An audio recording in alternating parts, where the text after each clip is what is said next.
Apa ini? Buka, Pak. Ada apa? Hah? Polres Aceh Tamiang berhasil mengamankan 10 bungkus atau sekitar 10 kg yang diduga narkoba jenis sabu pada razia rutin dalam rangka operasi Mantap Brata yang digelar Satlantas Aceh Tamiang pada siang hari tadi sekitar pukul 11.00 waktu Indonesia bagian Barat. Kejadian bermula ketika mobil jenis Honda Jazz dengan nomor polisi D1883SB yang hendak menuju Sumatera Utara terjaring razia di wilayah Kabupaten Aceh Tamiang.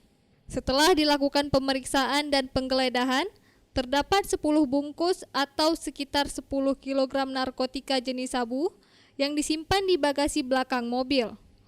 Selain mengamankan barang bukti narkoba jenis sabu, Polres Aceh Tamiang juga mengamankan 2 orang yang diduga sebagai pelaku.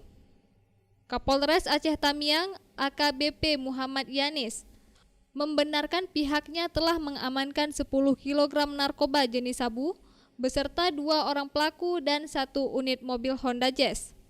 Ada penangkapan